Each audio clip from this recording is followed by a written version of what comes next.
Hello दोस्तों, I hope आप लोग बहुत ही स्वस्थ और मस्त होंगे। This is Bharat sir, Hindi GD के पेपर एनालिसिस में आपका बहुत बहुत स्वागत है। उसके साथ ही साथ सिलेक्शन गुरुजी ऑनलाइन क्लास में आपका बहुत बहुत स्वागत है। जैसा कि हम स्पेशली आपके लिए हिंदी पेपर जो कि अभी 20 फरवरी से चल रहा है पेपर एनालिसिस लेकर आते हैं, जो कि जिसका पेपर हो गया उनके लिए बेस्ट ऑफ लक, तैयारी करें रिजल्ट का। जिसका होने वाला है वो क्या करे, इस प्लेटफॉर्म से अपने बेटर्स मतलब अच्छे से अच्छी तैयारी कर सकते हैं, क्योंकि ये जो पेपर कराया जा रहा है एमबीटी मतलब कि मेमोरी बेस्ड टेक्स्ट के अकॉर्डिंग किया जा रहा है, जो कि बहुत ही अच्छे चांसेस होते हैं यहाँ से आप कर जाएंगे तो आपका रामबाण ये सीरीज है। इसीलिए तो आप अगर सिलेक्शन चाहते हैं, अच्छा नंबर चाहते हैं, तो इस प्लेटफॉर्म पर ज़रूर से ज़रूर जुड़े। ठीक है, चलिए देना करते हुए अपनी क्लास में स्टार्ट करते हैं। और पहला क्वेश्चन यहाँ पर रहा, ये पहले क्वेश्चन की तरफ बढ़ते कह रहा है कि स्वच्छता का विलोम शब्द कौन सा है? असाध्य, अस्वच्छता, विस्वच्छता या शुद्धता? स्वच्छता का सीधी सी बात है अस्वच्छता हो जाएगा। ठीक है ना, कितना इजी है ना। अब बाकी में सबका हम बताएंगे कि बाकी का क्या क्या इसका उल्टा होता है। ठीक है ना, चलिए स्टार्ट करते हैं। अब बाकी असाध्य का जानते हैं, साध्य हो जाएगा, इसमें कोई दो राय नहीं, ये शब्द ही नहीं है। शुद्धता का अशुद्धता हो जाएगा, उल्टा। तो सर ठीक है, क्लियर हो गया ना। चलिए अगले क्वेश्चन की तरफ बढ़ते हैं।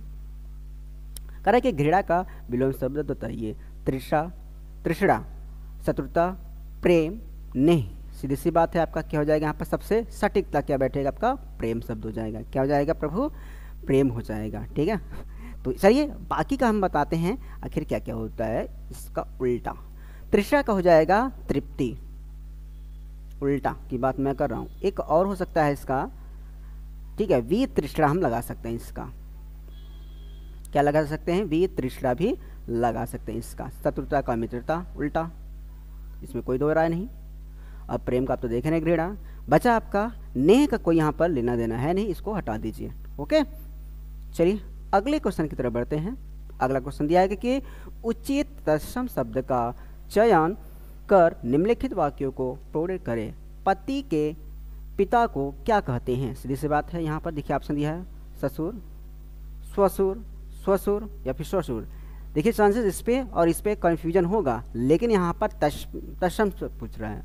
तत्सम का मतलब होता है संस्कृत के ही शब्द होते हैं, अर्थात जिसे पढ़ने में कठिनाई हो वही हमारा क्या होता है, यहाँ पर तत्सम होता है।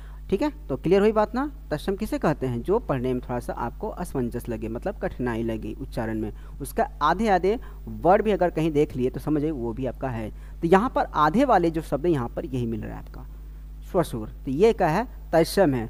इसका तद्भव हम कहें तो आपका यहाँ दिया गया, ये आपका क्या है? तद्भव, अर्थात उसी के समान जो शब्द होते हैं उत्पन्न वाले होते हैं, मतलब शुद्ध से ही निकला हुआ जो होता है हमारा शब्द, जिसे पढ़ने में हमें आसानी हो, वो हमारा क्या होता है? तद्भव होता है। ठीक है ना, तो ये तत्सम, ये आपका तद्भव हो गया, अर्थात आपका आंसर क्या होगा? ये स्वसुर। चलिए अगले क्वेश्चन की तरफ बढ़ते हैं। निम्नलिखित में से कौन सा एक शब्द तद्भव नहीं है? दिमाग उल्टा करिएगा, तद्भव नहीं है अर्थात तत्सम की बात कर रहा है यहाँ पर प्रभु। ठीक है, तो यहाँ पर आपको वही ढूंढना है जो थोड़ा सा पढ़ने में कठिनाई हो।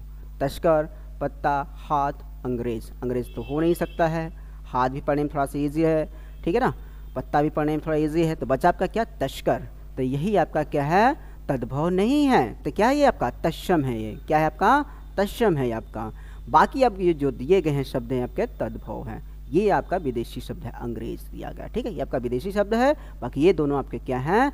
तद्भव है। तो आपका आंसर जो होगा ये पहला, अर्थात यही होगा तत्सम। ओके, तो ये आपका आंसर होगा, ये आपका विदेशी शब्द है। तो इस तरीके से चारों विकल्प हमने क्लियर कर दिया। चलिए अगले क्वेश्चन की तरफ बढ़ते हैं। अगर सेशन अच्छा लग रहा है तो हम चाहे इसे ज़्यादा से ज़्यादा शेयर करिए, जिससे और लोगों का कल्याण हो सके, सिर्फ आप अपना ही कल्याण न सूझिए। ठीक है ना, चलिए कह रहा है कि अमृत शब्द का पर्यायवाची शब्द नहीं है। ऐसे क्वेश्चन बार बार पूछे जाते हैं, हम बहुत ही सीना तान के जाते हैं, हमने तो सही कर दिया। यहाँ पर शब्द क्या करते हैं लोग कि अमृत शब्द का शब्द क्या करते हैं? पर्यायवाची ढूंढकर उसी पर लगा देते हैं। पीयूष लगा देंगे, सुधा लगा देंगे, ठीक है, अमी लगा देंगे, नम सीना तान कर आएंगे, ऐसा नहीं करना है। क्वेश्चन को आराम से पूरा पढ़िए, उसके बाद देखिए क्या पूछ रहा था। यहाँ पर सीधी सी बात पूछ क्या रहा है, यहाँ पर अमृत शब्द का पर्यायवाची नहीं है, याद रखिएगा। तो यहाँ पर पीयूष इसी का है, किसका, अमृत का है। सुधा इसी का है, अमी इसी का है। तो आपका आंसर क्या हो जाएगा, रसाल। क्या हो जाएगा प्रभु, रसाल हो जाएगा। रसाल की बात हम करें तो यह किसका पर्यायवाची शब्द है प्रभु, आम का है। किसका है प्रभु, आम का है। इसको हम और किस नाम से जानते हैं, अमृत फल के नाम से भी जानते हैं, ठीक है। पिक बंधु के भी नाम से जानते हैं, या फिर आम्र होता है आपका, ये सौरभ भी नाम से भी जाना जाता है, ओके। उसके साथ ही साथ यहाँ पर साहूकार होता है, एक साहूकार होता है, तो उसको भी हम यहाँ इंक्लूड करते हैं, ठीक है। एक और बताया था आपको, पिक बंधु, ओके, ये नहीं होगा, ये तब तो आपका हो जाएगा तोते का, ठीक है। तो कुल मिलाकर आपका जो आंसर होगा रसाल होगा, ठीक है। चलिए अगले क्वेश्चन की तरफ बढ़ते हैं। अगला क्वेश्चन जो दिया गया है आपका यहाँ पर भौरा, भौरा शब्द का पर्यायवाची शब्द है यहाँ पर। अब यहाँ पर सीधा सीधा पूछा, उल्टा मत दिमाग लगाइएगा। मधुप हो सकता है, जलद हो सकता है, भवानी हो सकता है, या फिर राजराज हो सकता है। क्या हो सकता है, सीधी सी बात है, मधुप हो जाएगा आंसर। तो आप जानते हैं अच्छे तरीके से, जो रस, मधु का मतलब होता है जो रस लेते, कहाँ का रस लेता है, पुष्प का, अर्थात फूलों का। तो उसी को जो पुष्प का रस लेता है उसको मधु बोला जाता है। अर्थात कौन लेता है, पुष्प का रस भौरा लेता है। तो सीधी बात इसका आंसर ये हो जाएगा। बाकी का हम बता देते हैं कि जलद, जिसमें आपका जल में अगर आपका द शब्द जुड़ा है, ध्यान सुनिएगा, जल में अगर आपने द शब्द जोड़ दिया, समझिएगा आपका बादल का पर्यायवाची शब्द हो जाएगा। किसका हो जाएगा, बादल का। इसका और हम लिख देते हैं, वारिद भी हो जाएगा, तोवेद हो जाएगा, ठीक है। तो ये शब्द आपका क्या, इसके बाद और लिख देता हूं जिससे आपको एकदम क्लियर हो जाए, अम्बुद हो जाएगा, ओके। दो शब्द आ रहा सब में। उसके बाद एक और हम लिख देते हैं, धराधर, उसके बाद मेघ। कुल मिलाकर मैक्सिमम आपको चांस 10 शब्द अगर दिखाई दिया तो समझ जाइए आपका क्या हुआ, बादल का पर्यायवाची शब्द। अगले वर्ड की बात करें तो भवानी दिया है, ठीक है ना। भवानी अर्थात दुर्गा माँ की बात कर रहे हैं यहाँ पर, ओके, दुर्गा माँ, जगदम्बा इसका भी हम लिखेंगे, जगदम्बा। और क्या लिख सकते हैं, महागौरी। क्या लिखेंगे, महागौरी लिखेंगे, ओके। और क्या लिख सकते हैं, कालिका। क्या लिखेंगे, कालिका, ओके। और क्या लिख सकते हैं इसका, अंबिका, ठीक है, अंबिका। शैलपुत्री एक और लिखेंगे, शैल पुत्री। क्यों लिखेंगे, क्योंकि शैल का मतलब होता है पत्थर, अर्थात जो पत्थर की पुत्री होती है उसे हम भवानी यहाँ पर कहा गया, ठीक है ना। चलिए इसके बाद बचा आपका राजराज, यहाँ पर कोई इसका लेना देना है नहीं, इसका कोई मतलब नहीं। चलिए अगले क्वेश्चन की तरफ बढ़ते हैं। बहुत इजी और बहुत ही अट्रैक्टिव क्वेश्चन। चलिए कारण निम्नलिखित में से अशुद्ध वर्तनी वाले शब्द का चयन करें। कृतज्ञ आपका सही है, हिंदुस्तान क्या यह सही है, निर्दयी क्या यह सही है, निरपराधी क्या यह सही है। तो गेस कर थोड़ा सा दिमाग दौड़ाकर तब काम करिएगा। हिंदी हालांकि बहुत ही सरल होता है, लेकिन थोड़ा सा अगर इसमें विचार विमर्श नहीं किए तो सही आते हुए क्वेश्चन आपके गलत हो सकते हैं, इसलिए सोच विचार कर काम करें, ठीक है ना। कभी कभी हमारे सही वाले क्वेश्चन भी गलत हो जाते हैं, इसलिए सोच समझ कर काम करिएगा। चलिए आपका जो आंसर होगा यहाँ पर 4 होगा। कैसे, निरपराधी शब्द ऐसे नहीं लिखा जाता है, तो इसका सिर्फ हम लिखेंगे निरपराधी, जो दिया गया है निरपराध केवल लिखेंगे। क्या लिखेंगे, निरपराध, सिर्फ ये लिखेंगे, ठीक है। शब्द आपका शुद्ध जो शब्द होगा यही जो ढंग से लिखा जाता है, ठीक है ना। कहीं कहीं आपने देखा होगा कि अनेकों आता है शब्द, ठीक है, क्या आता है, अनेकों आता है। तो अनेकों कहीं नहीं यूज करना आपको, क्या यूज करना है आपको, अनेक यूज करना है। क्या यूज करना है, अनेक। कहीं कहीं आता है उज्ज्वल, है ना, उज्ज्वल इस तरीके से आता है। हम बड़े अच्छे से खुश मतलब कि मुस्कुराते हुए आते हैं कि हमने सही किया, नहीं ये नहीं है। तो आपका आंसर उज्ज्वल का क्या हो जाएगा, ये उज्ज्वल, ये आपका राइट होगा, ठीक है। थोड़ा सा ये देखिए ना, थोड़ा सा मिस्टेक है, तो ये आपका रॉन्ग है, ये आपका राइट है। तो इस तरीके से एक और शब्द बड़ा बेचैनी करता है, पूजनीय। पूजनीय ये रॉन्ग है। तो इसका आंसर क्या होगा प्रभु? ये पूजनीय, ये आपका सही है, पूजनीय। आधा ज नहीं इस्तेमाल करना है, ठीक है ना, पूरा ज इस्तेमाल करना है। चलिए अगले क्वेश्चन की तरफ बढ़ते हैं। क्या कर रहा है कि निम्नलिखित में से अशुद्ध वर्तनी वाले शब्द का चयन करना है। ठीक है, यहाँ पर मैंने जो बताया था वही से यहाँ पर मिलेगा। चलिए, राजमहल, क्या यह गलत है? नारायण, यह गलत है। अध्ययन, क्या यह गलत है? आकांक्षा, क्या यह गलत है? क्या हो सकता है इसका आंसर, बताइए। चलिए, यहाँ पर आपको जो पहला दिया है शब्द, ये राज्यमहल, अभी हमने जस्ट बताया इसके पहले आपका, ठीक है, पूजनीय में है ना। तो यह से अगर इस तरीके से आए आधे वाले शब्द, तो ऐसे आपको इस्तेमाल नहीं करने हैं। तो राज्य जो दिया है आपका, यहाँ से आप यह हटा देंगे आप, तो हो जाएगा राजमहल। इसका आंसर क्या हो जाएगा? राजमहल इसका आंसर हो जाएगा। तो बाकी आपका सही है, ठीक है ना, बाकी आपका सही है, लेकिन आपका पहला आंसर ये राइट है। ठीक है, ओके। तो यही क्या है आपका? अशुद्ध है। क्या है आपका? यही आपका अशुद्ध है। ओके, चलिए अगले क्वेश्चन की तरफ पढ़ते हैं। अगला क्वेश्चन जो आपको दिया गया है, कह रहा है कि जो सदा से चला आ रहा है, इस अभिव्यक्ति के लिए एक उपयुक्त शब्द कौन सा है? अनंतिम, अनवरत, अविचल, निश्चल।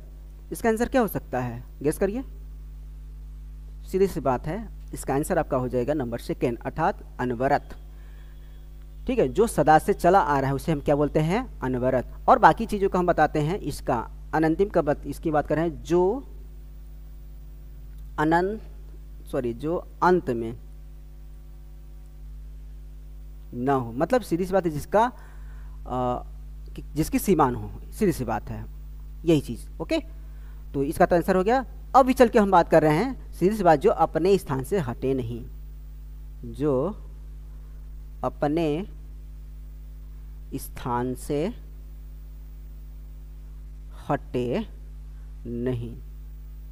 ओके, ये इसका आंसर हो जाएगा।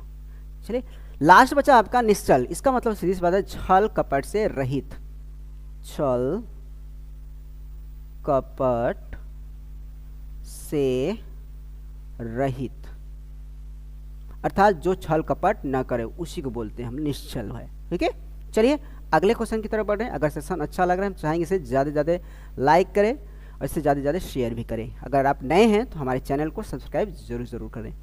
अगला दिया करें, निम्नलिखित प्रश्न में 4 विकल्पों में से उस सही विकल्प का चयन करें जो वाक्यांशों के लिए एक शब्द का विकल्प हो।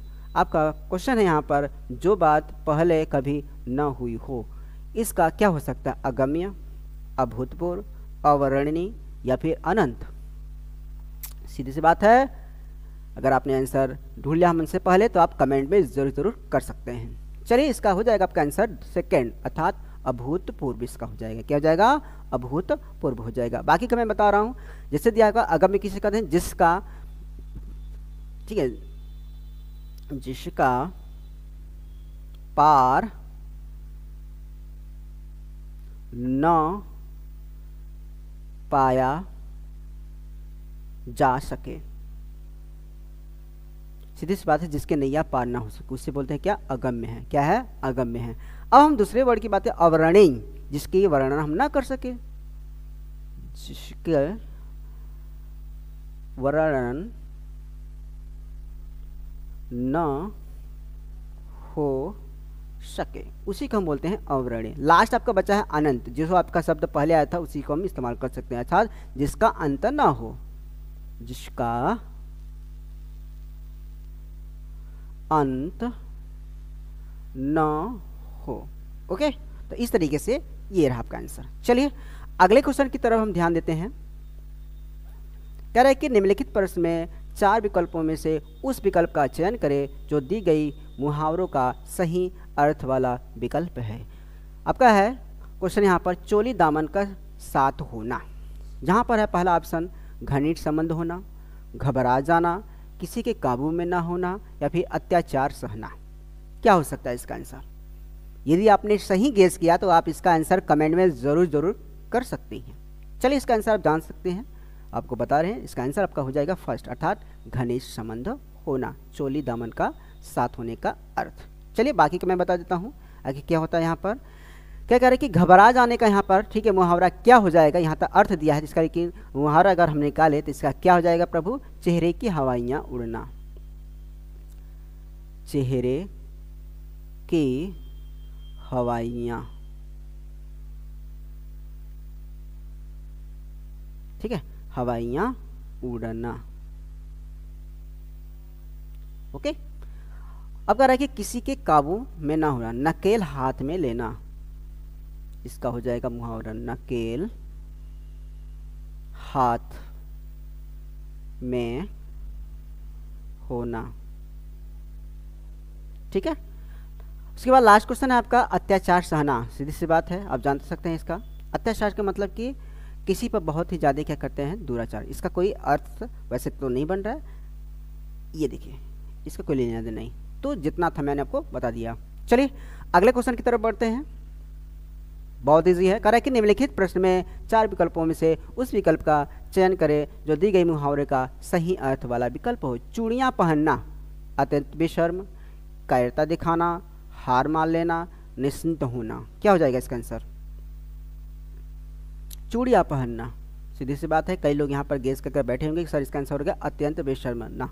इसका आंसर हो जाएगा आपका कायरता दिखाना हो जाएगा। क्या हो जाएगा? कायरता दिखाना हो जाएगा। ठीक है ना, तो कितना ईजी था। बाकी का मैं बता देता हूँ, जैसे कि अत्यंत बेशर्म का मतलब यहाँ पर क्या हो जाएगा? चिकना घड़ा होना, चिकना घड़ा होना। ओके, अत्यंत बेशर्म की बात अगर कहे तो इसका मुहावरा हो जाएगा चिकना घड़ा होना। हार मान लेना, हथियार डाल लेना, इसका हो जाएगा क्या हो जाएगा? हथियार डाल देना।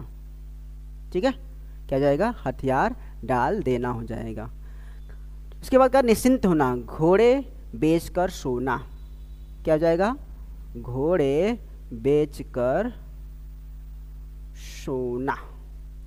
कभी कभी आपने सुना होगा कि कोई बंदा एकदम आराम से सोए रहता है तो उस पर कमेंट बहुत लोग कहते हैं कि एकदम मतलब कि क्या कहते हैं, घोड़ा मतलब कि घोड़े को बेचकर हम सो रहा अच्छे से आराम से। कभी कभी आपने सुना होगा अपने दोस्तों में। तो वही चीज़ यहाँ पर क्या है, इसका मतलब क्या हो गया? निश्चिंत होना एकदम। चलिए अगले क्वेश्चन की बात कर रहे हैं। यहाँ पर क्या दिया गया है ये देखते हैं। कह रहा है कि निम्नलिखित में से शुद्ध वाक्य का चयन करना है। नौकर आटा पिसवाने गया है, क्या यह सही है? फिर दूसरा कह रहा है कि एक गुलाब के फूल की माला ले आओ, क्या यह सही है? अगला दिया है कि यहाँ सर्वोत्कृष्ट ज्वर की चिकित्सा होती है, क्या यह सही है? लास्ट आपका दिया है परमात्मा के अनेक नाम है। तो मैंने आपको अभी जस्ट पीछे बताए हैं। अगर आपने पीछे क्लास में, अभी इसी क्लास में पिछले वाले क्वेश्चन में देखा था तो हमने कहा था कि अनेकों शब्द कभी नहीं इस्तेमाल होता है, जब इस्तेमाल होता है अनेक शब्द इस्तेमाल होते हैं। इसलिए हम इससे गेस कर सकते हैं कि हमारा जो चौथा है आपका एकदम राइट है, मतलब सही है, शुद्ध वाक्य है। तो परमात्मा के अनेक नाम है, अर्थात अनेकों नाम नहीं करेंगे। बाकी का मैं शुद्धिकरण बता सकता हूँ कि कहाँ कहाँ गलत है। देखिए, कोई भी जाएगा तो आटा पिसवाने जाएगा कि गेहूँ पिसवाने जाएगा? कई लोग देहाती में जाते हैं, भाई गांव के लोग जाते हैं, वहाँ पर बोलते हैं कि आटा पिसवाने गए, वो गलत शब्द का इस्तेमाल करते हैं। आटा नहीं होता है वहाँ पर प्रभु, क्या होता है तब? गेहूँ होता है। क्या होता है? गेहूँ। तो यहाँ पर नौकर गेहूँ पिसवाने गया है, ये होगा आपका। बाकी दूसरा कह रहा है कि गुलाब, ठीक है, एक गुलाब का नहीं होता यहाँ पर, ये यहाँ पर कट कर इसका आंसर हो जाएगा गुलाब। ठीक है, गुलाब के फूलों की एक माला, ठीक है, माला ले आओ। आपका आंसर ये हो जाएगा। याद रखिएगा, जब भी कहेगा एक माला अगर बीच में है तो समझ जाइएगा वही आपका सही रहेगा। फिर सुन लीजिए, जब भी कहे बीच में आएगा एक माला तो वही आपका सही होना चाहिए। तो गुलाब, या फिर ऐसे भी दे सकता है कि ये गुलाब ना देकर आपका डायरेक्ट ऐसे दे सकता है।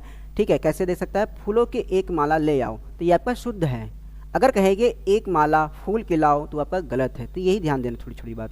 अब हम बात करते हैं लास्ट में, कह रहा है कि यहाँ सर्वोत्कृष्ट ज्वर की चिकित्सा होती है। तो यहाँ पर जो आपको जो शब्द दिया गया है, ये वाला शब्द, तो ये वाला शब्द आपको क्या करना है? थोड़ा सा पीछे इस्तेमाल करना है। कहाँ पर? ये इसके स्थान पर इस्तेमाल करना है। ठीक है ना, और ज्वर को उठा कर लेकर आना है यहाँ पर। तो ऐसा हम लिख दे रहे हैं, यहाँ ज्वर की सर्वोत्कृष्ट सुकृष्ट, ठीक है, सुकृष्ट चिकित्सा।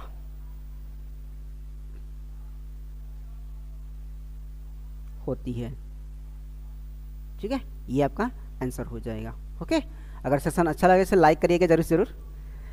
चलिए अगले क्वेश्चन की तरफ हम बात करते हैं। अगला क्वेश्चन कह रहा है कि निम्नलिखित वाक्यों के कौन से हिस्से में त्रुटि रह गई है, अर्थात कौन सा त्रुटि है उसको आपको यहाँ पर बताना है, ठीक है ना। कह रहा है कि हर युग से जनता राम राज्य के आने का स्वप्न देखती आई है। तो क्या हो जाएगा इसका, उसको हम देखते हैं यहाँ पर।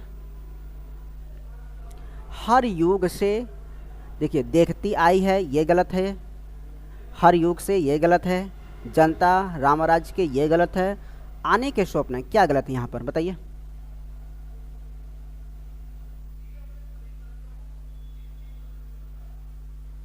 सीधी सी बात है, यहाँ पर आपका ऑप्शन नंबर जो सेकेंड है ये गलत है। कैसे वो हमको बता रहे हैं, आपका हम सब टैली करके काम करेंगे तो अच्छा होगा। कह रहे कि हर युग में से नहीं इस्तेमाल करना है, याद रखिएगा जब भी टाइम की बात करें तो वहाँ पर से ना इस्तेमाल कर मे का इस्तेमाल करिए। करिए देखिए, कह रहे कि हर युग में जनता राम राज्य के आने का स्वप्न देखती है, और बाकी कोई गड़बड़ नहीं है। बस आपको से की जगह पर मे कर देना है। क्या करना है, से की जगह पर मे कर देना है। तो यहाँ पर आपका, ठीक है, जो आपको जो इस्तेमाल किया गया वर्ड का यहाँ पर मिस्टेक था, ठीक है, जिसे हम बोल सकते हैं यहाँ पर प्रीपोजिशन इंग्लिश में। चलिए अगले क्वेश्चन की बात करते हैं। यहाँ पर कह रहा है कि रिक्त स्थानों को भरने के लिए उपयुक्त शब्द का चयन करें। विचारों की क्षमता ही दलों के डैश डैश का आधार है। विलय का, मलय का, प्रलय का या फिर निलय का। क्या हो जाएगा, जब भी यहाँ पर किसी चीज़ के क्या करें, विचारों की बात करें और क्षमता की बात करें तो वहाँ पर हम विलय करेंगे या फिर मलय करेंगे या प्रलय करेंगे या निलय करेंगे। पहले ये दिमाग में रखिए, जो लगे कि ये नहीं हो सकता उसे कट कर दीजिए। प्रलय तो नहीं हो सकता है, निलय भी नहीं हो सकता है। आपको सही करने का ये जज्बा होना चाहिए, आपको थोड़ा सा दिमाग यहाँ पर यूज़ करना है रीजनिंग का, कि आपको लगे कि ये दोनों नहीं हो सकते हैं ऑप्शन, उसे कट कर दीजिए। तो उस पर आप बार बार दिमाग आपका नहीं जाएगा। ये काफ़ी अच्छा ट्रिक है सही मैक्सिमम करने का। तो दो आप कट करिए, बचा आपका विलय और मलय। मलय तो आपका युद्ध में होता है, ये तो नहीं हो, बचा आपका एक शब्द विलय। तो आपका आंसर क्या हो जाएगा, विलय। हो गया ना आंसर आपका। चलिए अगले क्वेश्चन की तरफ बढ़ते हैं। यहाँ पर आपका पैसेज दिया गया है और पैसेज को हमको पढ़ना है 1 बार, 2 बार, 3 बार, तो अच्छे से करिएगा तभी आपका 5 नंबर होगा। यहाँ पर शब्दों का बहुत ही मेल मिलाप होता है, और इससे कैसे कर सकते हैं, सीधी सी बात, इसे जब बार बार प्रैक्टिस करते रहेंगे तो ही हो सकता है कल्याण इसमें, ठीक है ना। आपको यहाँ पर चारों ऑप्शन को फिलअप कर कर देखना है कि कैसे संतुष्ट कर रहा है कि नहीं कर रहा है। ओके चलिए स्टार्ट करते हैं। कर रहा है कि यहाँ पर कि पर्वतीय दृश्य मनोहर तथा खाली स्थान होते हैं। मनोरम होता है, विशाल होता है, आकर्षक होता है या फिर दिव्य होता है। क्या हो जाएगा यहाँ पर, मनोरम, विशाल या दिव्य। सीधी सी बात है, आप याद रखिएगा जब यहाँ पर प्रकृति की बात करते हैं तो यहाँ पर आकर्षक का ही इस्तेमाल करना है आपको। किसका इस्तेमाल करना है, आकर्षक। जब भी आप देखेंगे आप किसी टूरिस्ट प्लेस पे जाएंगे जहाँ पर पहाड़ झरने होते तो वहाँ पर आकर्षित होते हैं ना, तो इसलिए यहाँ पर आकर्षित करते हैं। विशाल तो होता नहीं, वहाँ पर दिव्य नहीं हो सकता है। तो पहले जो आपका लग रहा है कि नहीं हो सकता इसे कट कर दीजिए ना। मनोरम हम टीवी को या फिर कुछ काम कर तब वहाँ पर मनोरम करते हैं, मतलब मनोरम से होता है आनंद लेना होता है, ठीक है। तो आकर्षक की यहाँ पर सबसे अच्छा वर्ड है, इसलिए हम यहाँ पर इस्तेमाल करेंगे पहले में आकर्षक, ठीक है। पहला हो गया। चलिए दूसरे क्वेश्चन की तरफ बढ़ते हैं।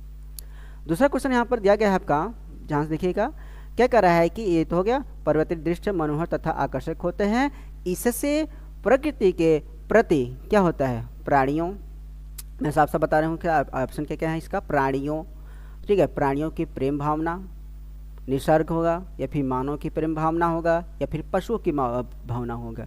अच्छा ये बताइए, ठीक है, यहाँ पर जब आप जाओगे तो यहाँ पर ठीक है प्राणी या फिर निसर्ग या फिर मानव या फिर कौन इसका आनंद लेगा। सीधी सी बात है, प्रभु मानव आनंद लेते हैं प्रकृति का। किस कौन लेता है, मानव लेता है, इसलिए तो ऑप्शन नंबर 3 आपका सही हो जाएगा। तो इसे दूसरा यहाँ पर भरेंगे क्या, मानव, ठीक, आपका आंसर ये हो गया। अगले क्वेश्चन की तरफ बढ़ते हैं। अगला क्वेश्चन आपको जो दिया गया बहुत ईजी, ये भी है, थोड़ा सा पढ़ेंगे थोड़ा क्लियर हो जाएगा। कह रहे कि पर्वतीय दृश्य मनोहर तथा आकर्षक होते हैं, इससे प्रकृति के प्रति मानव की प्रेम भावना, ठीक है, होती है। कैसी होती है उसको पढ़ते हैं, ठीक है। ऑप्शन आपके संयुक्त होती है, व्याप्त होती है, जागृत होती है, या फिर सुप्त होती है। सुप्त तो होती ही, सुप्त मतलब सो जाना होता है। संयुक्त मतलब जुड़ाव होता है, ये हो सकता है। व्याप्त होता है, ये भी नहीं हो सकता। बचा आपका दो, संयुक्त या फिर जागृत। किसी चीज़ को अगर हम अचानक देखते हैं या फिर बहुत सुंदर होता है तो हमारे मन में क्या होते हैं, एकदम जागृत हो जाते हैं, मतलब जाग जाते हैं। तो ऐसी स्थिति में आपका ऑप्शन नंबर 3 हो जाएगा, अर्थात यहाँ पर आप क्या भरेंगे, जागृत। ठीक, चलिए अगले क्वेश्चन की तरफ बढ़ते हैं। अगला क्वेश्चन आपका दिया है, कह रहा है कि यहाँ पर, ठीक है, प्रवृत्ति दृश्य मनोहर तथा आकर्षक होते हैं, इससे प्रकृति के प्रति मानव की प्रेम भावना जागृत होती है। प्रवृत्ति दृश्य का ऑप्शन दिया है स्मरण होता है, ठीक है। स्मरण मात्र कुछ क्षण के लिए चिंता व्याकुलता से, मनन हो सकता है, अनुसंधान हो सकता है, या फिर अनुकरण हो सकता है। अनुसंधान तो इकट्ठी कर दीजिए आप, अनुकरण भी इकट्ठी कर दीजिए, ठीक है। तो क्या हो सकता है इसका, गेस करिए। आपको भी समय दिया जा रहा है भाई, सीधी सी बात है, स्मरण या फिर मनन, दोनों में से एक। किसी चीज़ को मनन हम कम करते हैं जब भगवान को याद करते हैं, कुछ याद करते हैं तब। लेकिन किसी चीज़ को हम देखते हैं तो बहुत ही पुराना चीज़ क्या करते हैं, स्मरण करते हैं। क्या करते हैं, स्मरण करते हैं। इसलिए चौथा का ऑप्शन 2 हो जाएगा आपका राइट आंसर, ठीक है। स्मरण करिए आप लोग, ठीक, ये आपका हो जाएगा। चलिए लास्ट क्वेश्चन की तरफ बढ़ते हैं। आज का लास्ट क्वेश्चन आपका दिया गया है कि प्रवृत्ति दृश्य मनोहर तथा खाली स्थान में आपका आकर्षक होते हैं, इससे प्रकृति के प्रति, खाली स्थान में आपका था मानव की प्रेम भावना, इससे प्रकृति के प्रति हो गया। फिर उसके बाद आपका आज, ठीक है, यहाँ पर होती है प्रेम भावना जागृत होती है। प्रवृत्ति दृश्य का स्मरण मात्र कुछ क्षण के लिए चिंता तथा व्याकुलता से प्रदान करता है। कैसे प्रदान करता है, मैं ऑप्शन आपको यहाँ पर दे देता हूँ, आप इसका कमेंट में आंसर जरूर दीजिएगा इसे पढ़ने के बाद। ऑप्शन फर्स्ट, ऑप्शन सेकेंड आपका समाप्ति, ऑप्शन 3 आपका दिया है यहाँ पर रिक्ति,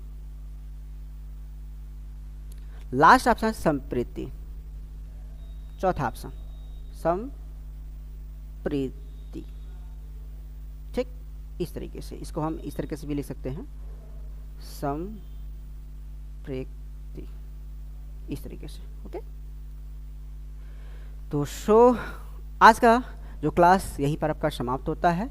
ये सेशन आपको कैसा लगा मुझे कमेंट बॉक्स में ज़रूर बताएं, क्योंकि आने वाले दिनों में मैं और अच्छे से आपको बता सकूं, क्योंकि आपका कोई भी क्वेश्चन हम नहीं चाहेंगे कि कोई भी सेशन आपका छूटे नहीं। आपका स्कोर अगर अच्छा रहेगा तभी आप सिलेक्शन ले सकेंगे, ठीक है ना। तो मिलते हैं नेक्स्ट क्लास में, तब तक के लिए अपने स्वास्थ्य का ख्याल रखिएगा और हमारे चैनल को ऐसे ही प्रेम बनाकर देखते रहिएगा, ठीक है। तो टेक केयर, बाय बाय, जय हिंद, जय भारत।